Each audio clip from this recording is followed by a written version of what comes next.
남자는 감방에서 조용히 책을 읽고 있다. 그는 작가로 거듭나고 있다. 하지만 그는 한때 이곳의 지하 제왕이었고 휴대폰 하나로 살인을 원격 조종할 수 있었다. 그가 모르는 사이 적대 갱단이 막 현상금을 걸었다.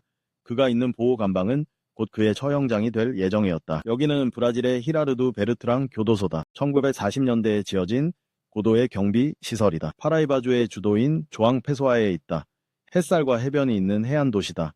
하지만 그 아름다운 풍경 아래에는 브라질에서 가장 가난한 주 중 하나의 냉혹한 현실이 숨어 있다. 이곳의 살인율은 인구 10만 명당 26명에 달한다. 여러 마약 밀수 경로가 이곳에서 교차한다. 그리고 체포된 범죄자들은 결국 이 담장 안으로 보내진다. 교도소에는 200명 넘는 중범죄자들이 수감돼 있다. 교도관과 죄수의 비율은 극도로 불균형하다. 이는 폭동과 탈옥의 위험이 24시간 내내 존재한다는 뜻이다. 30년 경력의 베테랑 교도관에게 매일 출근은 도박이나 다름없다. 무사히 출근할 수 있을지, 퇴근할 수 있을지는 전적으로 운에 달렸다.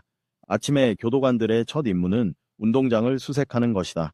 죄수들의 외부 공범들은 가장 원시적이면서도 가장 효과적인 방식으로 금지 물품을 밀수한다. 높은 담장 밖에서 그대로 던져 넣는 것이다. 휴대전화, 마약, 무기는 교묘하게 위장된다.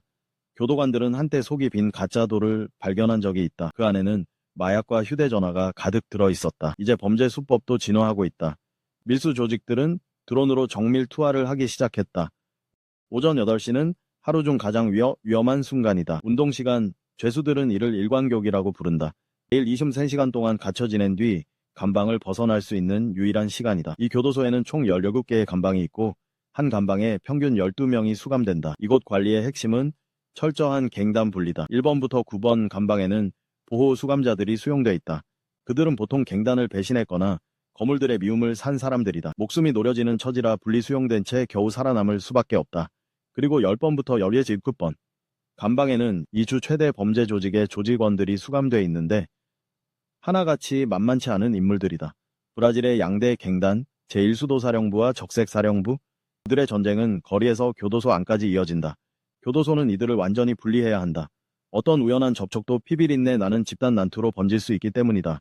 그래서 새로 들어오는 수감자마다 갱단 소속을 확인하는 일은 생사를 가르는 첫 번째 방어선이다. 감방을 잘못 배정받으면 다음날 그는 시체가 되어 있을지도 모른다. 이처럼 삼엄한 보안 속에서도 트럼프는 한때 이곳에서 자신의 제국을 세웠다. 그는 부동산 분쟁 끝에 자신을 속인 변호사와 경호원을 살해했다. 징역 28년을 선고받았다. 이번이 그의 첫 수감이었지만 첫 범행으로 두 사람의 목숨을 앗아갔다. 갱단은 그의 잔혹함에 주목했다. 그를 적극적으로 포섭했다. 교도소 안에서 트럼프는 돈과 권력을 손에 넣었다. 전성기에는 밀반입한 휴대전화 하나만으로도 감방 안에서 원격으로 암살 작전을 지휘할 수 있었다. 그는 여러 번 결혼했고 아내들은 모두 미모가 뛰어났으며 자녀도 많았다. 하지만 이제 과거의 영광은 오히려 그의 목숨을 재촉하는 족쇄가 됐다. 그는 조직을 배신해 추격당하는 표적이 되었고 보호감방에 숨어 지낼 수밖에 없었다. 그는 교도소 교육 과정에도 참여했고 이미 몇 권의 책까지 출간했다. 출소 후 작가가 되는 것이 그의 꿈이다. 하지만 적대 갱단은 이미 그에게 사형 선고를 내렸다. 설령 법의 처벌을 피하더라도 적들의 추적에서는 결코 벗어날 수 없다. 그의 이른바 새 삶은 처음부터 죽음의 그림자에 덮여 있었다. 교도소는 이를 통해 수감자들의 공격성을 누그러뜨리려 한다. 주방에서는 매일 1200인분의 식사를 만든다. 사키마라는 수감자는 이곳 주방에서 14년째 일하고 있다.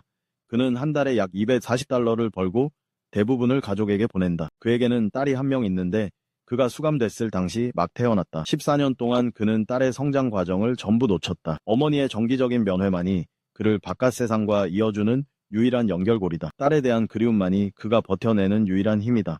가족 면회 절차는 극도로 엄격하다. 방문객들은 순차적으로 입장하고 소지품은 모두 철저히 수색된다. 우유 500g, 담배 한 갑, 비누 한 장, 1g도 더는 안 된다. 이것이 교도소 질서를 유지하는 최소한의 선이며 수감자들이 가족의 정을 느낄 수 있는 유일한 창구이기도 하다. 주방 말고도 교도소는 빗자루, 장난감, 망원경을 만드는 일자리도 제공한다. 동시에 교육 프로그램도 전면적으로 운영되며 고등학교 과정부터 대학 원격 교육까지 심지어 독서 감형 제도까지 있다. 근처의 또 다른 중경비 교도소에서는 재활 프로그램이 한층 더 깊게 진행된다. 일부 수감자들은 교도소 밖 채소밭에서 일할 수 있다. 금크라라는 수감자는 이곳에서 농업과학을 배우고 있다. 그는 출소 후 농사를 지으며 새 삶을 시작할 계획이다. 하지만 희망이 모든 사람의 각본은 아니다. 수감자마 샤키의 삶은 철저한 비극이었다. 그는 친아들과 그의 친구들에게서 강도를 당했고 전 재산까지 빼앗겼다. 가장 가까운 혈육의 배신은 그를 인간성에 대해 완전히 절망하게 만들었다. 매일 오후는 교도소 수업 시간입니다. 여기서는 서로 다른 갱단 소속 수감자들이 엄중한 감시 아래 함께 모일 수 있는 유일한 자리다. 트럼프는 문학을 전공하기로 했다. 그는 새로운 생계 수단을 찾아야 했다. 그는 이미 첫 책 출간에도 성공했다. 절박한 상황 속에서 그는 희미한 한 줄기 희망을 붙잡았다. 이 교도소는 갱단 분리, 24시간 독방 감금, 각종 교화 프로그램으로 사람이라는 야수를 길들이려 한다. 하지만 교화 프로그램이 희망을 줄 수는 있어도 절대적인 안전을 보장할 수는 없다. 교도관들은 늘 폭동을 우려한다. 수감자들은 여러 차례의 학살을 직접 목격했다. 이들이 사회로 돌아가도록 돕기 위한 이런 노력은 과연 그들의 삶을 진정으로 바꾸고 있는 걸까? 아니면 끝없는 절망 속에서 그저 허망한 희망만 안겨주고 있는 걸까? 답은 아마도 높은 벽밖에 세상만이 줄 수 있을 것이다.